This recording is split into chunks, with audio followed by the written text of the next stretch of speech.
நவராத்திரியில 2ஆம் நாளான இன்று இன்னைக்கு நம்ம பார்க்க போறது, தஞ்சாவூர்லேருந்து 6 மைல் தொலைவில் உள்ள புன்னைநல்லூர்ன்ற ஊர்ல இருக்கிற மாரியம்மன் கோயில பத்தி இன்னைக்கு பார்க்கலாம்.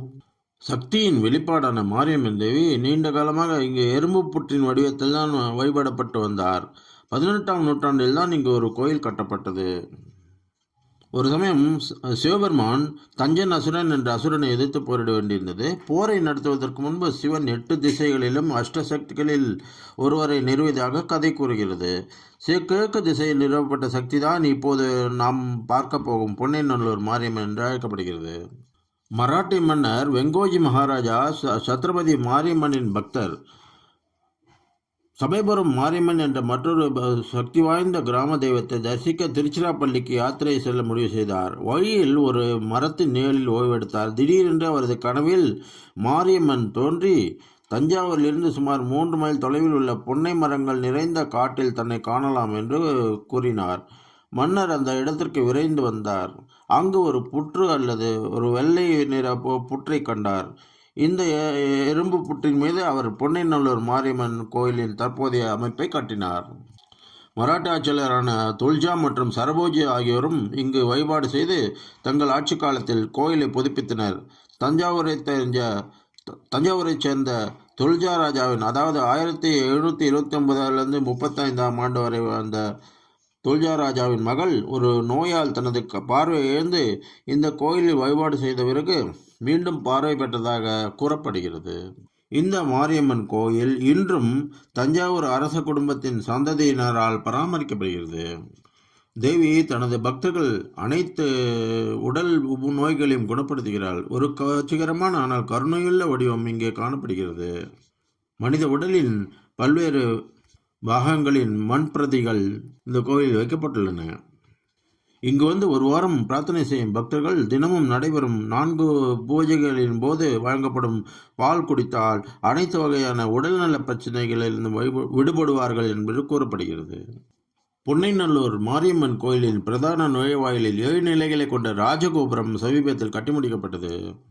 இந்த பகுதியில் நாக தெய்வங்களும் ஒரு வசந்த மண்டபமும் உள்ளன. பொன்னைநல்லூர் மாரியம்மன் ஒரு சுயமாக வெளிப்படும் இயற்கை நிகழ்வு என்பதால் 18ஆம் நூற்றாண்டைச் சேர்ந்த கர்நாடக இசைத்துறையும் சமஸ்கிருதத்தில் அத்வைத தத்துவமானியமான பிரபல முனிவர் சதாசிவ பிரம்மேந்திரர் இந்த கோயிலுக்கு வருகை தந்து புற்றின் மீது மாரியம்மன் முகத்தை வடிவமைத்தார்.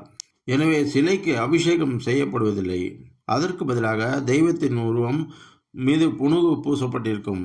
இது எண்ணெய் நிறைந்த நறுமணமுள்ள பூனை சிறப்பு தங்கப்பாவாடை மற்றும் ரவிக்கையில் அலங்கரிக்கப்பட்ட மாரியம்மனை காண மக்கள் சிறப்பு கட்டணம் செலுத்துகிறார்கள்.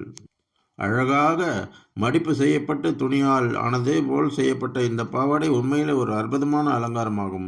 கருவறைக்கு அருகில் உள்ள விஷ்ணு துர்க்கை என்று அழைக்கப்படும் உற்சவர் மூர்த்திக்கு அபிஷேகம் செய்யப்படுகிறது. 5 ஆண்டுகளுக்கு ஒரு முறை புத்துரிவல் 48 நாட்கள் தைலாபிஷேகம், அதாவது புனுகு சத்தம் அல்லது பயன்பாடு செய்யப்படுகிறது. இந்த சடங்கு காலத்தில் பக்தர்கள் அம்மனின் உருவம் இடம்பெற்றுள்ள அம்மனின் முன் வரையப்பட்ட திரைச்சீலைக்கு மட்டுமே மரியாதை செலுத்த முடியும். கோடை காலத்தில் மாரியம்மனின் முகம் மற்றும் நெற்றியில் சிறிய நீர் வியர்வை துளிகளை முத்து போல காணலாம். அதனால் இந்த அம்மனுக்கு முத்து மாரியம்மன் என்ற பெயரும் உண்டு. கருவறையில் வெப்பத்தை குறைக்க அம்மனின் உருவத்தை சுற்றியுள்ள பகுதியில் தண்ணீர் நிரப்பப்படுகிறது. பொன்னைநல்லூர் மாரியம்மன் கோயிலில் விநாயகர் மற்றும் அவரது சகோதரர் சுப்பிரமணியர், முருகர் போன்ற பிற தெய்வங்களை அவர்களது சன்னதியில் காணலாம். சதாசிவ பிரம்மேந்திர முனிவரின் உருவம் பிரதான கோயிலுக்குள் வைக்கப்பட்டுள்ளது. கருவறையின் இடதுபுறத்தில் பேச்சி அம்மன், ராஜராஜேஸ்வரி மற்றும் மற்றொரு கிராம தெய்வம் ஆகியவற்றுக்கான சன்னதிகளும் உள்ளன. மண்டபத்தின் உள்ளே அஷ்டசக்தியின் பல்வேறு வடிவங்களின் சித்தரிப்புகள் உள்ளன. கஜலட்சுமி, வீரலட்சுமி, சௌபைக்கலட்சுமி, சந்தானலட்சுமி, தனலட்சுமி, தானியலட்சுமி, வித்யாலட்சுமி, காருண்யலட்சுமி உருவங்கள் பொறிக்கப்பட்டுள்ளன. பொதுவாக அனைத்து வெள்ளிக்கிழமைகளும் சிறப்பு வாய்ந்தவை. குறிப்பாக தமிழ் மாதமான ஆடி மாதத்தின் வெள்ளிக்கிழமைகள் மிகவும் சிறப்பு வாய்ந்ததாக இருக்கும். ஆகஸ்ட் மற்றும் செப்டம்பர் மாதங்கள் பக்தர்கள் கோவிலில் குவிவார்கள். இந்த பருவம் தெய்வத்துடன் நிறைய தொடர்புடையது. ஞாயிற்றுக்கிழமைகள் தெய்வத்தை வழிபடுவதற்கு மிகவும் மங்களகரமான நாட்களாக கருதப்படுகிறது. புரட்டாசி மாதத்தில் கோயிலில் அமைந்துள்ள புனித குளத்தில் மிதக்கும் திருவிழா தெப்பம் நடைபெறுகிறது. ஆடி ஆவணி மாதங்களில் பிரம்மோற்சவம் நடைபெறுகிறது. நவராத்திரி, மகா சிவராத்திரி பிரபலமாக கொண்டாடப்படுகிறது.